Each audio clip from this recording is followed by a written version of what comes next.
Magandang araw mga kaibigan. Bigyan natin ng reaction, opinion itong post ng Broken News Profile. Erwin Tulfo nag-disable na ng public comment section sa Facebook. Hindi na makakapag-komento ang publiko sa mga post nito matapos hindi tantanan ng taong bayan. Ito yung caption, no? Nag-turn off na ng comment section si Erwin Tulfo for public commenters. 'Di ba? May tatlong feature diyan eh. Yung mag-like, mag-love, mag-laugh emoji ka yan. Yan yung reaction. Pangalawa, yung comment. Pangatlo, yung mag-share. Yun yung tatlong feature sa ano. Tinignan ko yung kay Tulfo, wala yung comment.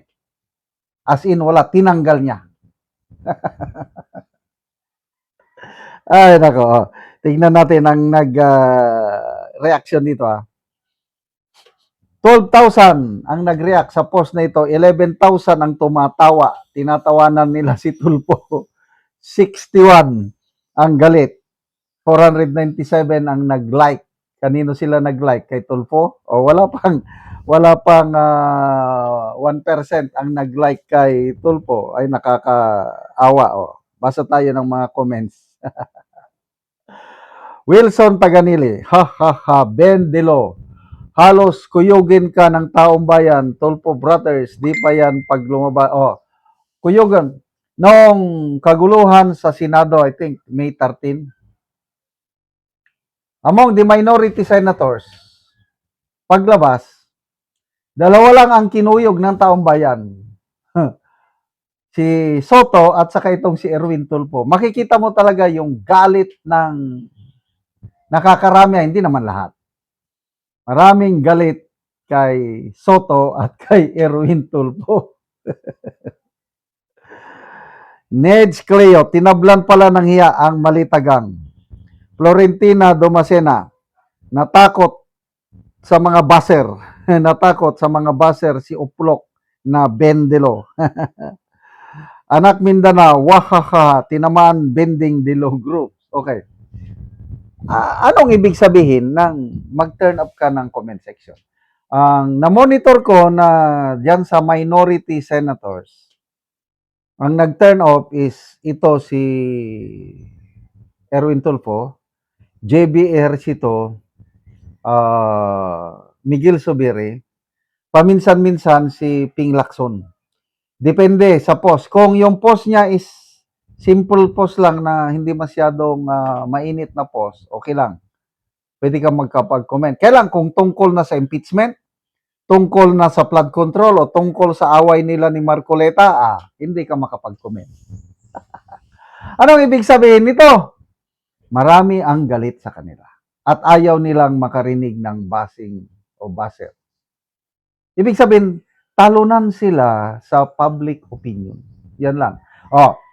Sa majority senators, may na-monitor ba kayo na mga majority senators na nagte-turn off? Wala. Si SP Cayetano, live, may mag-live, FB live siya. Umaabot ng millions yung views niya. Si Senator Pia, Senator Amy, Senator Marcoleta. Yan yung mga masisipag sa social media. Sino pa ba? Sometimes si Robin Padilla. Wala, open yung comment. At meron ding nagbaba sa kanila. Kailang natatabunan ng napakaraming papuri. Sa aking obserbasyon sa mga post ng majority and minority, nasa 80 to 85% ang pumapabor sa majority senators. Kakaunti ang pumapabor dito sa minority. Kaya talunan talaga sila pagdating sa public opinion. Mas maraming naniniwala dito sa majority. Kaya tayong mga DDS, kahit hindi ka DDS, basta nagmamahal ka sa bayan, kahit anong kolor mo pa, gusto mo ng katotohanan, ipagdasal po natin itong Brave 13 dahil grabe ang panggigipit sa kanila. Again, paulit-ulit ko itong sinasabi, dapat malaman ng taong bayan.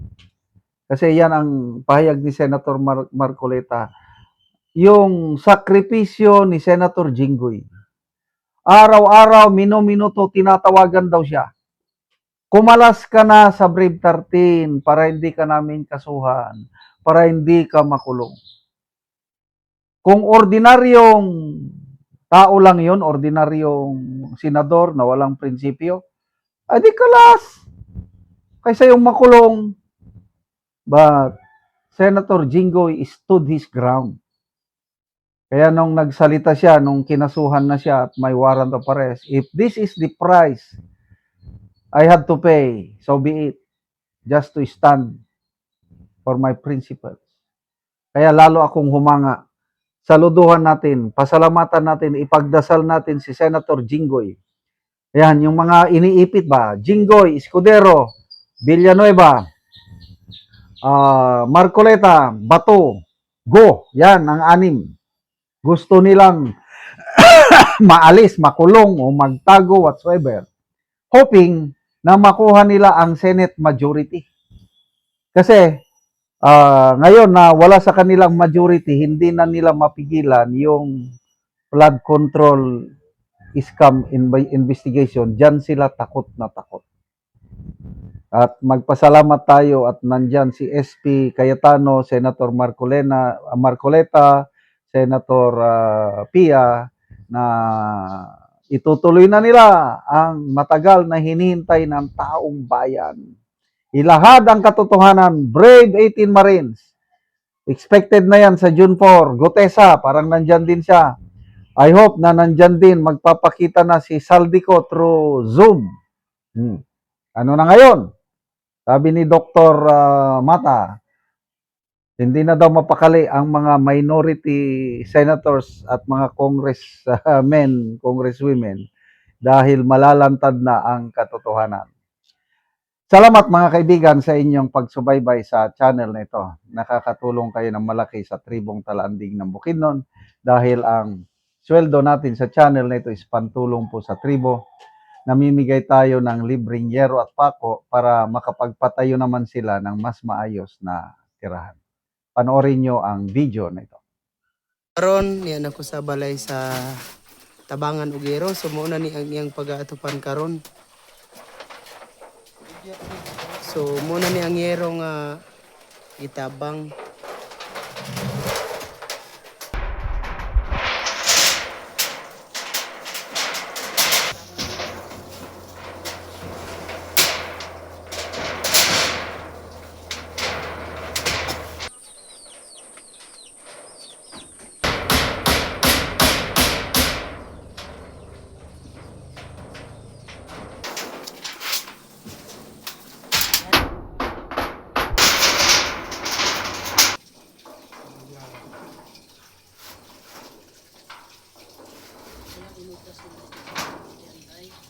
O karon na human gyud sa pag-atop ang ginatabang nga yero sumakita gyud nato nga nindot na gyud ang ilang atop.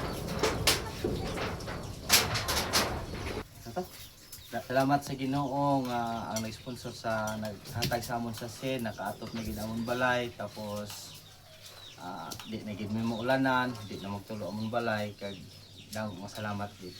So pila na to ka tuig ya ang imong atop nga imo na lang gihawa tungod kay gaulan na. 4 na ka tuig, magkami nga 5 ka tuig gikan pagtaod. Ay, so kuan na gid kaayo, buslot na gid kaayo.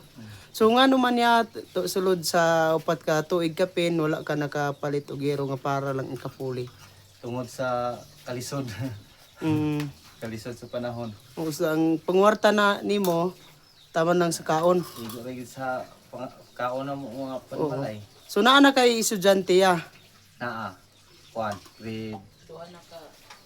grade 7 ang isa, grade 9 ang grade 10 ang isa. Then 2 years din ang pinakagamay. So kuan na gyud tama ra gyud sa estudyante. Tama ra gid sa estudyante. So like afford sa yero. So salamat kaayo ya. Sige, salamat.